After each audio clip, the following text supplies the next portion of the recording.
Selamat datang di channel yang berbeda ini bersama gua Raymond Wijaya. Oke, sekarang gua pengen ngobrol keresahan gua. Jadi, gua cerita dulu ya.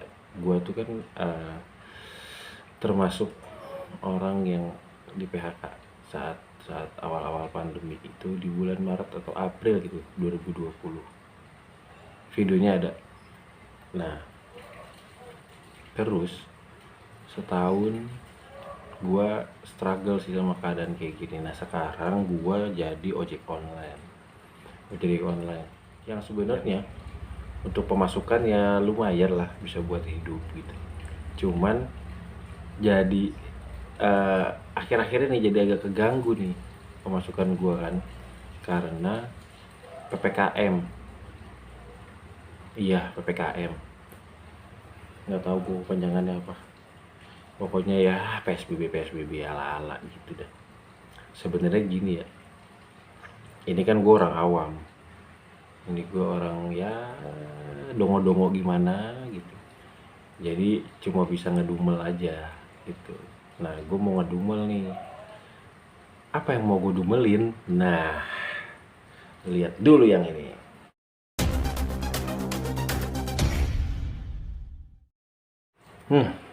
Gua mau ngedumelin masalah PPKM, penutupan jalan, yang menurut gua ini menambah daftar absurd pemerintah untuk menanggulangi COVID-19.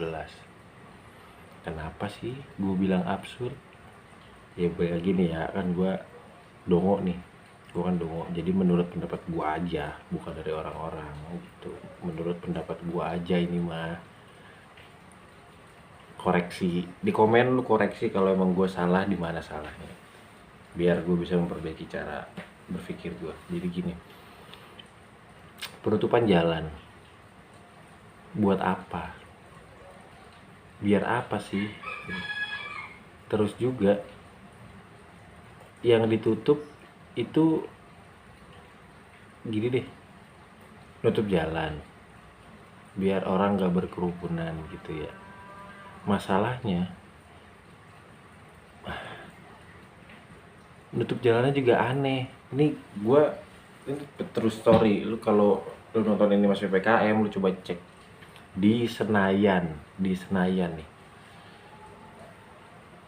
Aduh, gue bingung ngejelasin tepatnya. Pokoknya kayak gue dari arah sini ke sono ditutup, ke sono bisa, sono ujung sampai ke FX Sudirman itu ditutup. Jadi gue harus putar balik. Nah itu bisa putar balik. Jadi kayak ngerjain orang, ngapain kalau emang kesananya nggak bisa tutup aja sekalian gitu. Terus dari arah gue nih ke sono nggak bisa ditutup, tapi yang dari sana yang putar balik bisa masuk ke arah sana gitu, ke arah Senayan City. Nah jadi gue ngambil jalan tuh dari arah stasiun Palmerah gitu. Aneh banget sih, maksudnya kalau emang niatnya menutup jalan, jadi sini sana ditutup, jangan boleh ada yang ke sana, ini juga ditutup gitu. Itu sih keresahan gue masalah PKM yang penutupan jalan. Terus yang masalah kayak razia-razia gitu, aduh aneh banget, absurd banget. Kenapa absurd? Soalnya kita nih di razia nggak boleh kumpul-kumpul ya, tapi bapak-bapak terhormat itu ngumpul-ngumpul juga gitu. Jadi kayak yang sama aja. Terus juga yang ngerajia orang ngumpul, mereka kumpul-kumpul, gimana dong? Kayak kita dibubarin, terus mereka ngejagain biar kita nggak balik lagi. Dan mereka ngumpul tuh, buka masker, ngopi, ngerokok, sama aja kan ya. Bedanya cuman yang dirajia nggak pakai seragam, yang razia pakai seragam gitu. Itu bedanya. Terus juga kan yang absurd menurut gue juga, masalah pemakaian masker dan kumpul-kumpul dan jarak 1 meter lebih kurang lah ya. Gini loh, kan gua mah bukan orang akademis, sorry, gua kan bukan orang kedokteran, gua bukan tenaga medis. Nah, gua bukan tenaga medis, jadi gua nggak tahu. Cuman gua cuma mikir ya apa yang gua lihat aja. Kalau gua salah, lu tulis di komentar salah gua di mana. Jadi gini, pakai masker, jaga jarak, dilarang berkumpul, ya kan? Cuci tangan. Nah, cuci tangan mah gue nggak mikirin, nggak peduli. Soalnya gue ini pekerja F&B. F&B itu singkatan dari Food and Beverage. Maksudnya itu pekerja restoran. Karena gue bekerja di restoran, cuci tangan tuh udah jadi hal yang biasa aja. Emang tiap hari dilakuin, tiap menit, enggak tiap menit sih, tiap setengah jam dilakuin. Jadi gue udah nggak peduli kalau yang masalah cuci tangan. Toh ada corona nggak ada corona, gue tetap cuci tangan kalau bisa ngapa-ngapain gitu. Nah, balik lagi nih, pakai masker, jaga jarak, jauhin kerumunan. Pakai masker tuh biar apa sih? Biar nggak droplet kan, biar nggak nyembur-nyembur, biar nggak nyembur-nyembur. Kalau misalnya kita ngumpul nih, ini bertiga nih nempel nih, ngumpul, set nempel, ya kurang dari 1 meter. Pada pakai masker, sans dong, kan nggak bakal nularin, iya kan? Terus dibalik, kita nggak ngumpul, nggak pakai masker, ya sans dong. Eh, nggak perlu disuruh pakai masker karena kan kita nggak bakal nularin ke orang kan. Kan katanya virus ini kan eh, menularkannya dari jarak dekat nih, jarak dekat, beda sama flu biasa katanya. Kalau flu biasa kan di udara, jadi iya harus semuanya. Makanya kita dari droplet, dari jarak dekat, dari sentuhan tangan gitu kan. Ya kan dari sentuhan tangan, terus habis salaman misalnya kita gini, habis pegang barang gitu gini. Itu ya. Jadi buat apa gitu? Buat apa dilarang-larang? Kan kayak lebih baik tuh.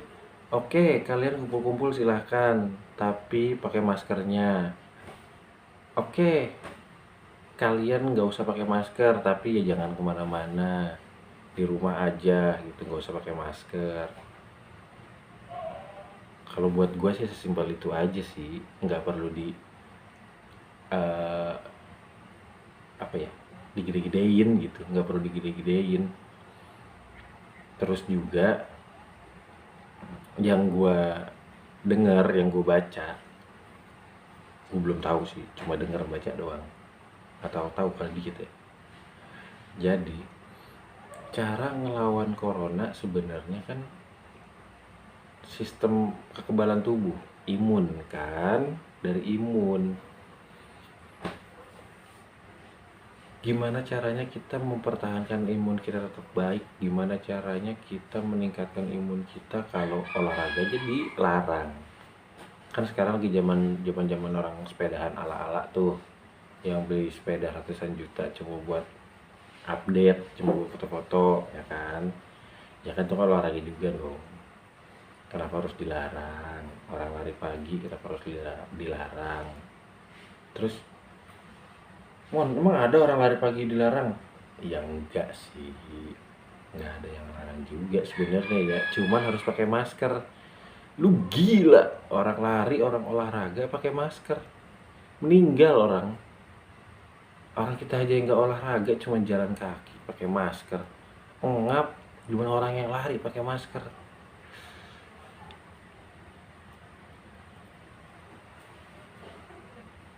Terus gimana caranya imun kita tetap kuat? Gimana cara kita naikin imun kalau tiap hari tuh ada aja orang yang nakut-nakutin dia corona, ada yang mati dan ih, gimana coba? Orang malah makin drop, malah makin takut. Tuh, balik lagi ke masalah PKM nih. Yang ada orang jualan bubur sampai didenda, ya Allah. Konter HP sampai Aduh, aduh, aduh.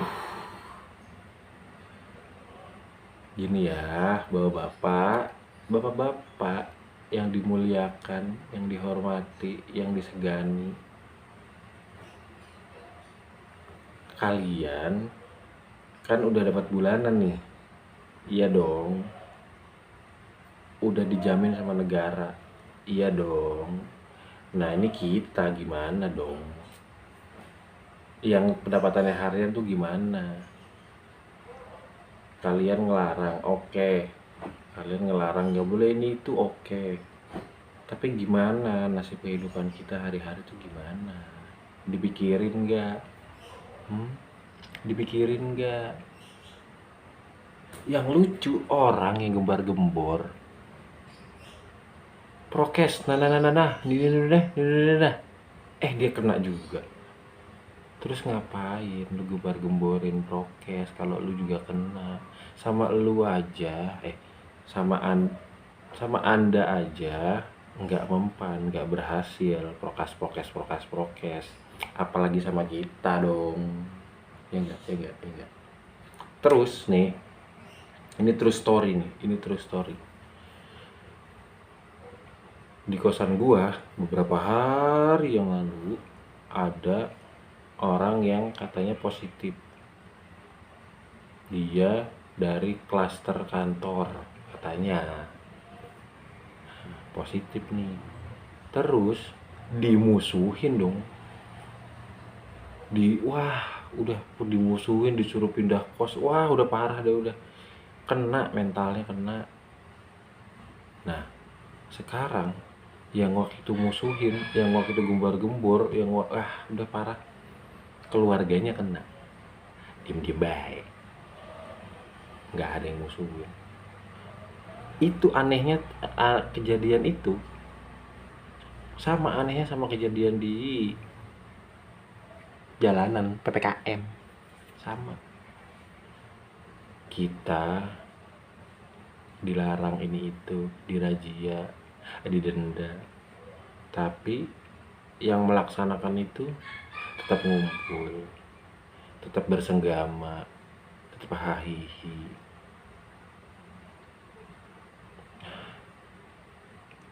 Gimana ya?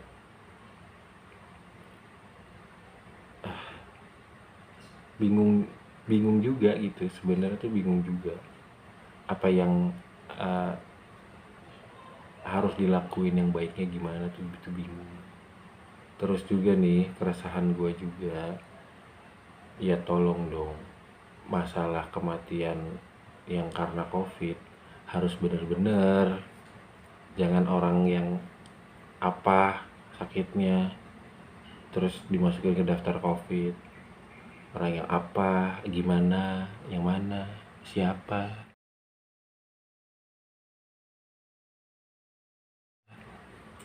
Ya, orang sakit kanker ditulisnya korban COVID, sampai dimusuhin di kampungannya. Itu awal-awal sih, nggak tahu penyakitnya apa. Gue cuma dengar ada orang meninggal yang katanya COVID terus nggak diterima di kampungnya. Nah, terus ada orang meninggal gejala-gejala COVID, terus dianggap COVID, tapi padahal hasil tes COVID-nya belum keluar.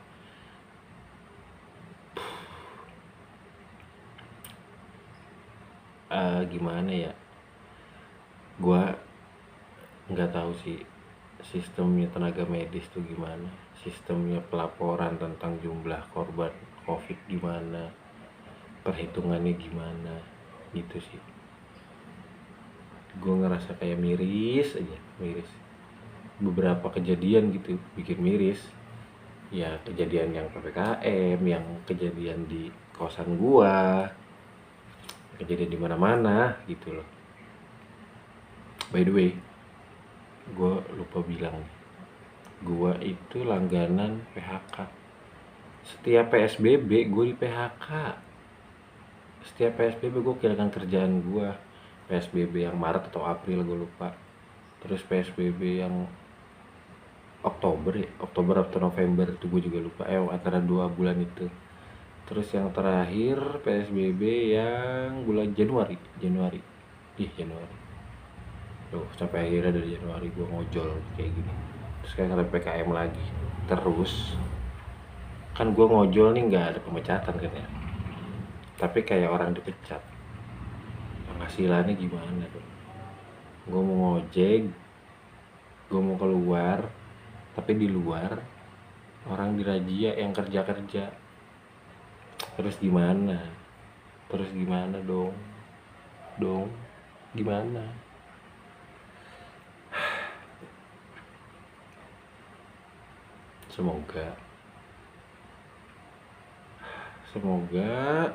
Semoga bapak-bapak, ibu-ibu yang budiman, yang dimuliakan, yang dihormati, yang dibanggakan bisa dapat jalan keluar yang benar-benar baik. Yang baik loh ya, bukan yang benar, yang baik. Yang baik buat semua orang, bukan buat ya udah gitu. Semua orang loh ya, semua lapisan orang, dari yang gini sampai yang segini, pokoknya dari yang kecil sampai yang gede gitu, maksudnya sampai yang gede pokoknya. Baik buat semua orang gitu. Memang ini tuh yang kena semua, yang kena dampaknya semua. Tapi coba dah mikir, bapak-bapak, ibu-ibu yang pengusaha, yang penghasilannya puluhan juta, ratusan juta gitu sebulan, sama kita yang penghasilannya cuma sejuta, 3 juta, 4 juta. Kita semua kena dampaknya, tapi kan beda dong. Kalau yang pengusaha yang penghasilannya bisa MM-an masih bisa hidup dia. Masih bisa hidup karena penghasilannya segede itu. Loh kita gimana? Yang penghasilannya aja naik turun. Iya. Iya enggak? Iya dong. Nah, itu buat bapak-bapak. Kan nggak kena PHK kan, jadi nggak ngerasain apa yang kita rasain gitu. Bapak-bapak mah kerja aja, nggak ada yang ngelarang. Nah kita kan kerja dilarang, menuruti aturan pemerintah, di rumah aja, jangan kerja. Palanya meledup dong, gimana? Cicilan banyak, gimana dong? Kosan juga harus dibayar, yang anak-anak kos. Kalau yang punya motor harus dibayar, perut juga. Tapi kalau gue pribadi sih ya, cicilan kayak lebih penting daripada perut. Kalau perut gue mah sehari sekali juga cukup. Kalau gue, kalau saya, kalau aku, cuma nggak tahu kan yang lainnya. Ya intinya begitu deh. Udah mulai ngelantur kayaknya. Gue ngantuk. Udah bekas jerawat lagi. Ya, udah segitu aja. Terima kasih udah nonton. Jangan lupa di komen kalau emang gue ada salah-salah kata, ada cara berpikir gue yang salah gitu, biar gue perbaiki cara berpikir gue. Oke, sampai ketemu di video selanjutnya. Terima kasih.